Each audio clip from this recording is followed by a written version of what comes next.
May I come in, sir? Please come in. Please. Good afternoon, sir. Good afternoon, sir. Please have a seat. Thank you, sir. How are you? I'm good, sir.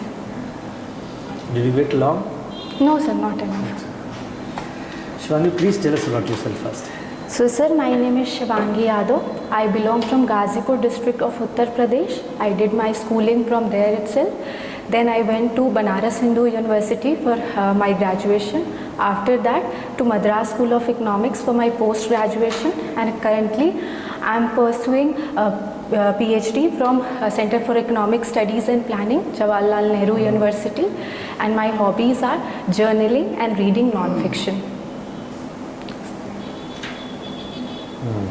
So you have traveled 3 different Yes, sir. states, we can say, Yes, for sir. completing your education journey, right? Yes. BHU, then Madras and JNU.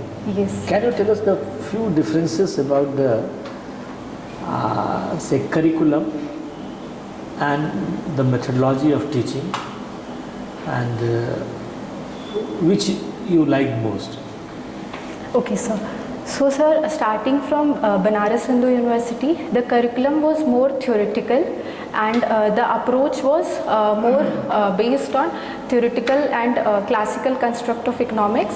Then following that, Madras School of Economics was more oriented to placements and market-based skill sets, which was a better exposure in terms of mathematical and tools which could be used in which could be application based. Coming to Jawaharlal Nehru University, sir, since I am from CSP, the approach was different. You have joined PhD in CSP. Yes, sir. Who is your guide? So my supervisor name is Professor Surjit Majumdar. Professor Surjit Majumdar. Yes. Your SRC is held? Yes, sir. Yes, sir. Who was your expert? Sir, Professor Paramjit, Professor Kundu, and Majumdar, sir. Sorry, sir, by you mean SRF? SRF, Yes. JRF to SRF. Yes, sir, it has been done already. It has been done. Yes, sir. Who were expert? Yeah, Paramjit. Paramjit, sir. Then from our center itself. Because one of the candidate under Professor Majumdar, Surjit Majumdar, I was expert in JRF to SRF. Okay, sir. Okay. Coming back to the CSP, right? Yes. So CSP, you are, okay. So first let us talk about Madras School of Economics, where you studied your master. What are the subjects you studied there? Sir, my specialization was in general economics. So I studied most of all the general papers like public finance, micro, macro, mathematical, statistical, econometrics and others. Okay, what is the difference between Slutsky equation and Hicks here? Okay. So, sir, in price effect. Let us talk about the price effect. The difference sir, between the Hicks price effect and Slutsky price effect. Sir, rather than explaining decomposition overall, I should explain only element of price effect. Price effect is obviously yes, decomposition of substitution and income. Okay, sir. So, sir, in Hicksian decomposition method, we keep the original we keep the indifference curve constant, that is consumer's total utility constant, whereas in method of Slutsky decomposition, there is a difference that original bundle purchased is constant, and suppose we are referring to a case of price fall, then in that case the final equilibrium point will be a higher point than what was there in Hicks. Overall, the income effect of Slutsky is relatively higher than Hicks, and Hicksian substitution effect is higher than Slutsky, if I am not mistaken. Do you find any contribution of Indian economists in area of substitution or consumer theory overall, if I say? Sir, I am not aware of any. कोई Indian economist के बारे में आपने नहीं सुना जिनका contribution consumer theory पे है? Sir, could we say the same about Professor Amartya Sen? No. Okay. Okay. So, and what you studied? Did you study econometrics as well? Yes, sir, I did. What do you study in econometrics? Sir, it was general econometric syllabus, which started with CLRM, OLS, and multilinear regression, then other modules. Can you tell us some of the assumptions of CLRMs? Yes, sir. So the first assumption, there are 5 to 6 major assumptions of CLRM. The first would be that the model should be linear in parameters. Secondly, the mean of the error term should be 0. Then the covariance of two consecutive mean should be constant. That is, there should be homoscedasticity, not heteroscedasticity. Fourthly, the the variance should be constant, and the covariance between two consecutive error terms should be 0. There should not be any serial correlation between two consecutive error terms. Then the fifth would be that number of parameters should be less than number of observed terms. So you said, so there should not be correlation between the error terms, yes, which is called as autocorrelation. Yes, sir. So what are the methods of detecting autocorrelation? Sir, the major methods which I could recall are a few tests. Firstly, there could be a graphical analysis in which we could plot two error terms or two consecutive error term and see if there is a definite pattern in that. Secondly, there could be Durbin-Watson D statistics method. Then there could be Durbin-Watson H statistics method. Sir, do you want me to further elaborate on that? Okay, so if you find in say autocorrelation in some of the time series, yes, sir.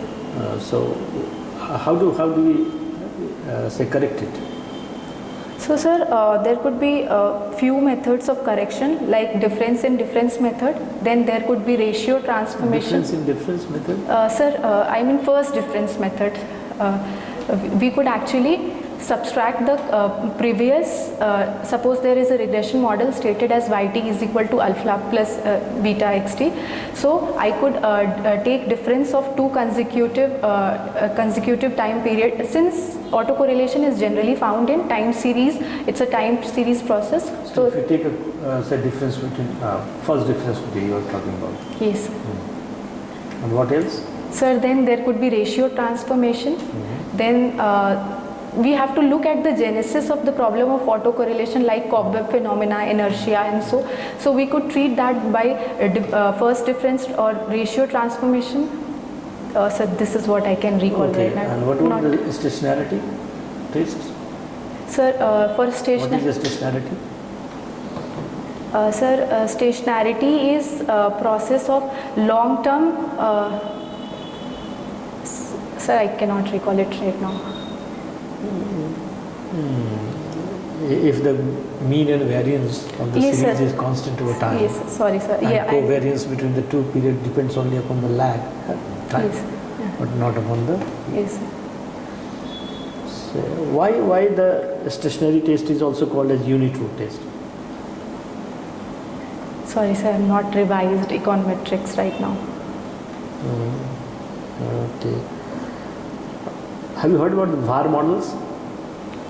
Yes, sir, I have. What is VAR models? Sir, I won't be able to explain. Okay. So let us leave it. Let us leave those chapters. Okay. Yes, sir. And GNU now, coming back to the GNU. So what is the area of research? So, sir, my area of research is on environmental economics. Environmental economics, yes. right. So what are the main objectives of your?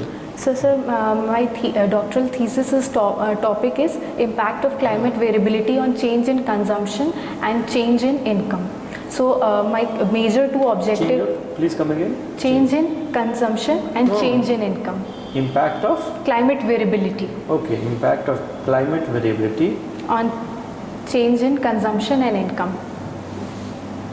Consumption and income, okay.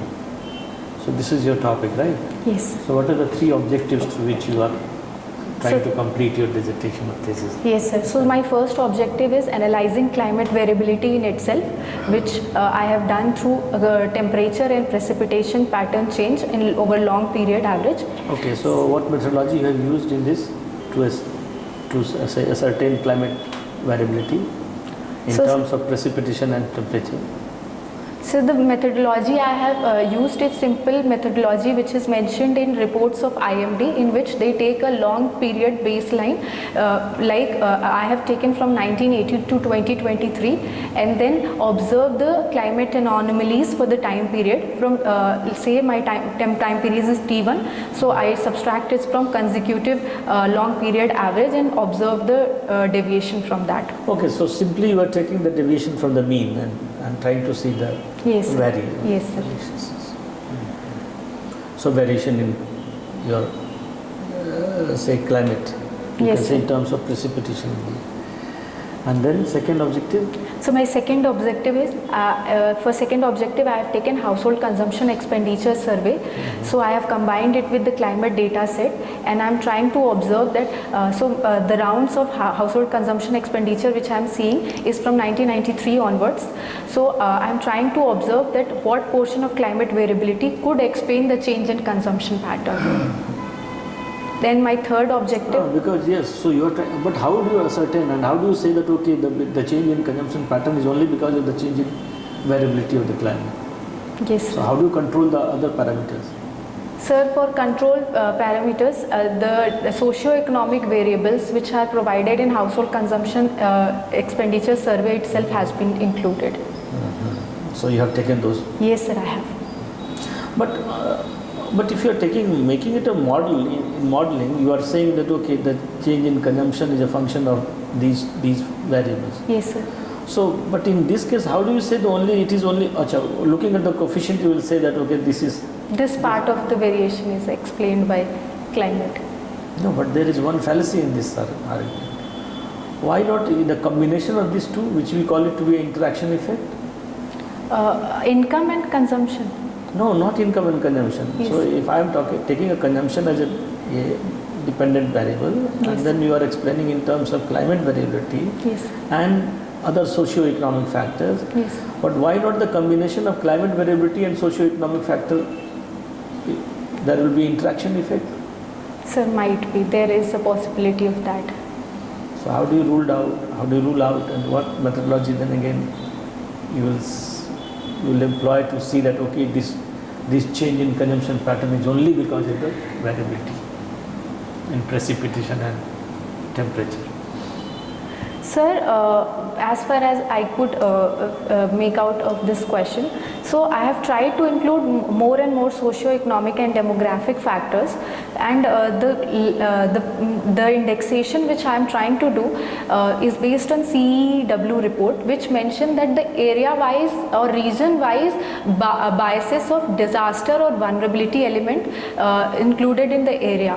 So there is a climate vulnerability index developed by them. So I'm sure that there is a climate variability index which will be one of the factors which will impact your consumption pattern. Yes. So you are taking that index, right? And then other socio-economic factor for say example climate variability index and say education. Yes. Right? So these two are impacting your consumption. Yes. Right? So you take suppose say alpha, you are talking about this beta 1 x1 plus beta 2 x2, right? Yes.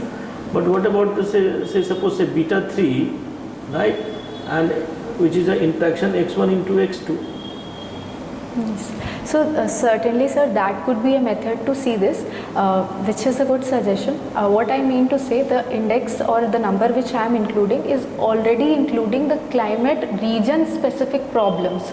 Suppose I am taking district level data set. So for coastal areas, the indicator itself has 6 parameters on which the climate specific hazards or the climate specific adaptation cost or the problems of the area has been included.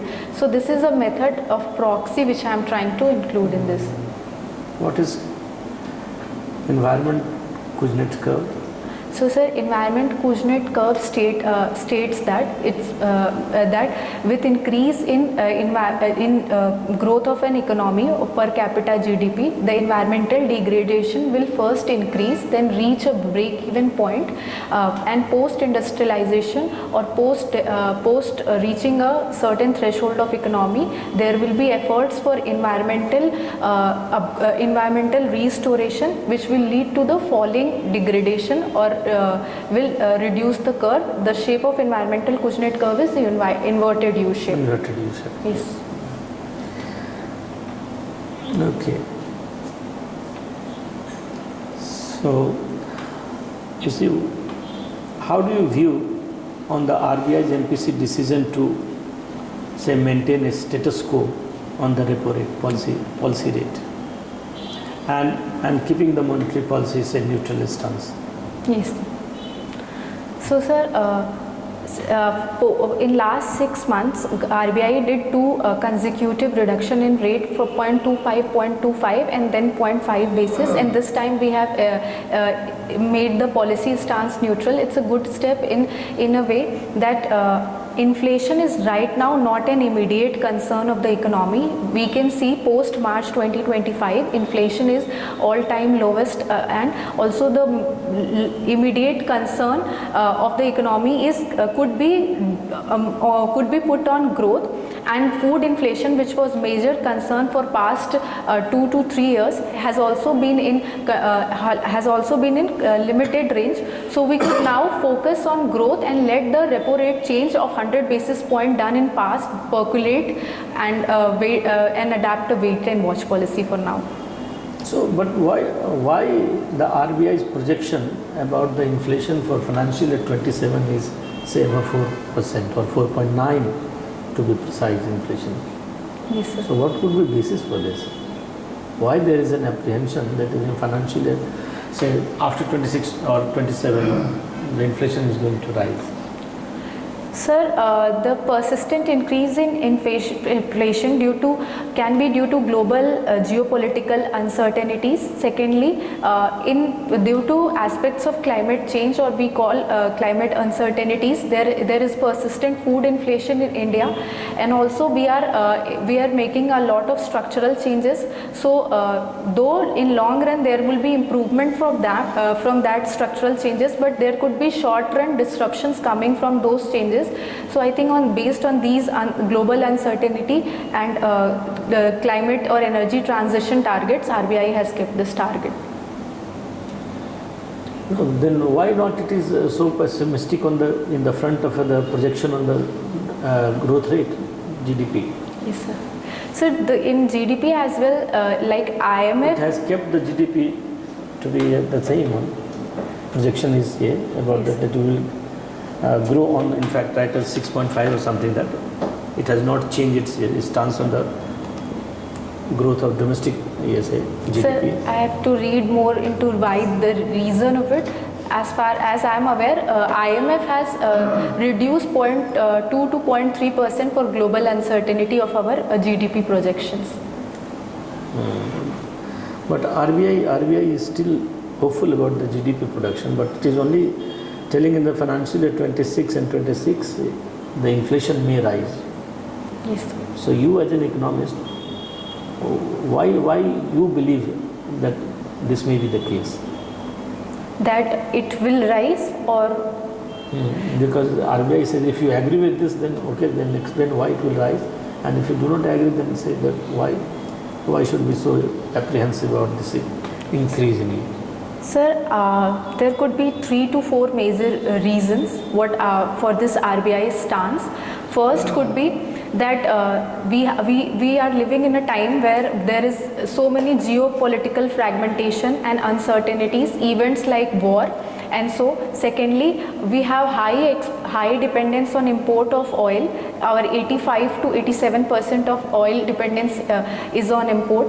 Thirdly, in food sector we have erratic rain patterns and we have a harsh climate conditions right now, which have become more even uncertain or erratic in these days. So I think due to that the persistent food inflation is one of the concern, due to which RBI might have done that. But now food inflation has declined. Certainly, sir, it has declined for now because of good northwest monsoon, or what we call mango shower, and also we are having a good southwest monsoon right now.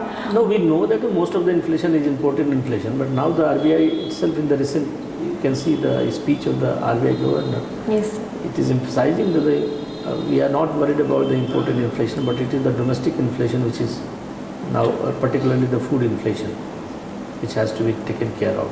Sir, in CPI basket, the weightage of primary or agriculture commodity is 44%, which is very high. Even in wholesale or WPI basket, it is 22%. So certainly any randomness in food or climate related event will affect inflation. I think that could be a factor because of which RBI might have done so.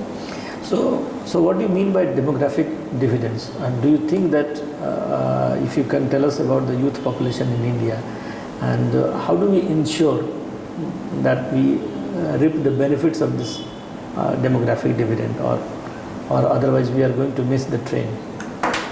So the demographic window, so firstly demographic dividend is defined as the working age population between 50 to 60 years, which is approximately 65% in India.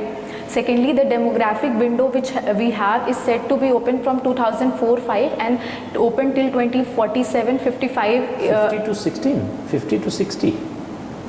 Sir, 15 years to 60 years. 60 years. Yes. And what is our youth year? So the median age of youth is 28. 15 to 29. Yes, sir. Youth population. So roughly we are 29% now. Yes. 29% of our population is, you can say, youth. Yes, sir. Yes, sir. So in terms of employability, yes, sir. Do you think that there is a possibility that we will reap the benefits of demographic dividend? Sir, if we aim high for goals like Viksit Bharat, we have to, though certainly. Please tell us also the dual crisis of employability and underemployment. Okay. Looking at the concern, because we are suffering from it. Yes, sir. You have to be a little critical. You don't go by you as a now policy maker, because you will be joining Indian Economic Services. So I say it to be a dual crisis of employability and underemployment. You understand the meaning of employability. Means you are educated and you are not able to find even the, as per your education, in the employment. Yes. Or you are underemployed. Yes. So this is the dual crisis that we are facing. And again we are saying a demographic dividend. Sir, firstly, there is human resource for sure. We are the world's highest population. So we cannot negate that there is the existence of human resource, but to convert it into human capital is a challenge. So certainly there are problems which exist in moving from one domain, that is utilizing our human resource to best and making it as a human capital for India. And employment and skill are one of the major concerns there.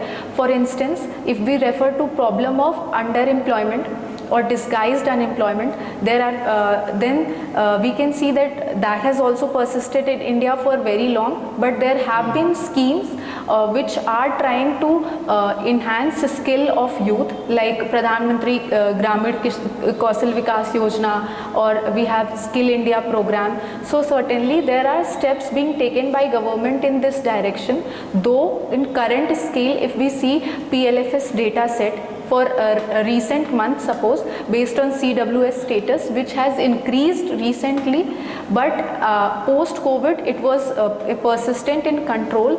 So sir, skilling, better health programs and better education schemes are steps towards utilization of that demographic dividend. Shivangi, Yes. what is the conflict between US and China in front of international trade, particularly related to tariff? Sir, post Trump coming to power, he came under the jibe of Make America Great Again. So he was looking for creating trade surplus with different countries of the world, for which he imposed reciprocal tariff on various countries. So even in Trump 1.0, there was a trade war or a certain higher rate of tariff imposition by two countries. So the major point of conflict is that America thinks that it provides the world economies, or China in particular right now, with more market and more resources, but is bearing trade deficit at the same time. The policy to maintain a trade surplus Yes. with the rest of the nations of the world, Yes. is it economically viable, or is it a prudent economic policy, in your opinion, as an Indian Economic Service officer?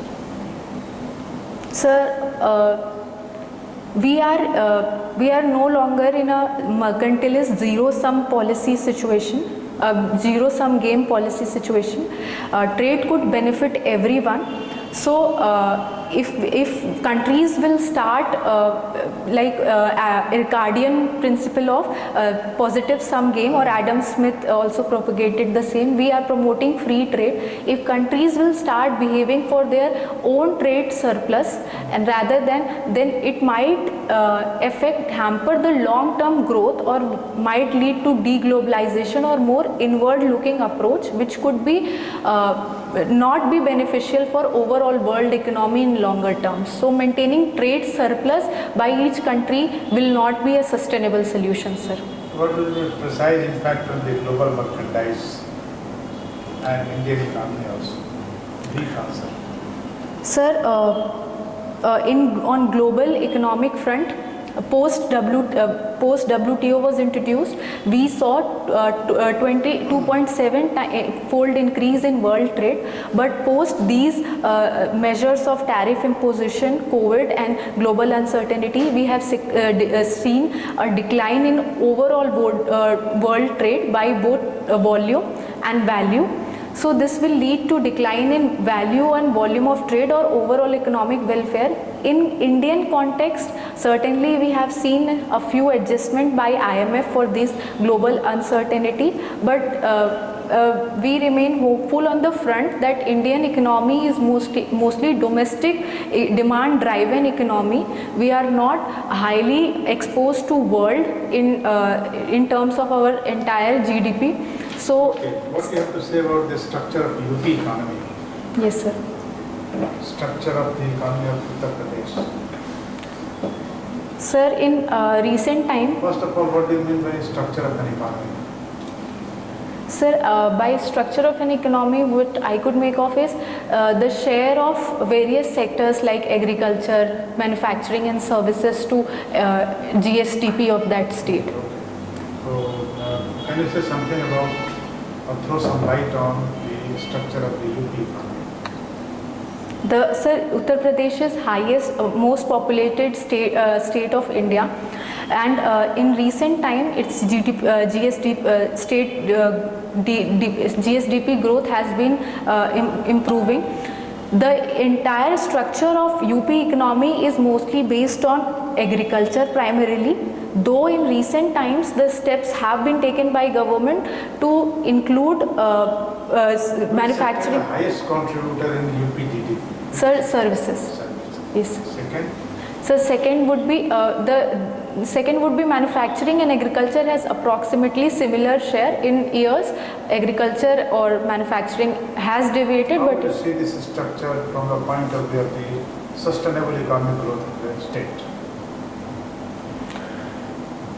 sir, you mean fiscally sustainable? An economy is led by the service sector, Yes. and the other sectors, particularly the manufacturing and agriculture, are lagging behind. Is it a sustainable situation?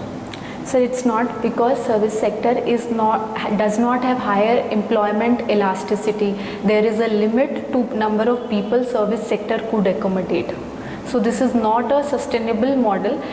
That's why we are seeing a lot number of infrastructure project, defense corridors, road network building projects undertaken in this state. Okay, take it, good. Your forward walk is over. But we are impressed. Just very calm, composed, to the point answer. Keep it up. Very good answer. Very good performance. Sir, I thought I am doing very bad. No. I lost it in between. In between, okay, in some of the things, okay, but doesn't matter. Test. It's a personality test. It is not important that you answer all the questions. How you answer is not, because you have already been tested on the written front, on the knowledge front. Very impressive. Keep it up. So you are calm and composed. That is what the sir actually. Sir, I'll work hard next time. You are a good candidate, sir. We are sure that you will make it. Thank you, sir. Just revise the content of the math syllabus. Okay, sir. Yes, sir. I was not thorough with my econometrics. Revise karo, thoroughly revise karo.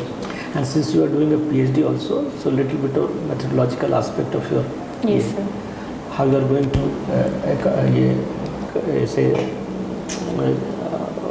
fulfill your objective through various methodology. Okay, now by the time SRC is done, and you should be very clear. Once you have defined your methodology, objective, you should also know that what methodology you will use for. Sir, I was not able to explain well, but जो vulnerability index which I mentioned, उसमें 6 element of vulnerability हैं. Physical vulnerability, socio-economic adaptability, cost ऐसे. तो वो already एक proxy की तरह है कि जो क्लाइमेट रीजन स्पेसिफिक क्लाइमेट के प्रॉब्लम्स हैं उनको वो Sure, but what I am trying to say, even if you take certain index में अगर वो component है, and again you are taking the say education, so there may be a certain kind of collinearity. Yes, So sir. as a researcher you have to. Yes, sir. Have a control for that.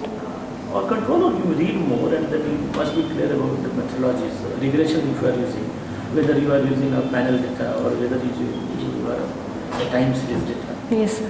Right. And then if you have a stationarity, then obviously every time series data you have to use the stationarity test to see whether your data is stationary or not.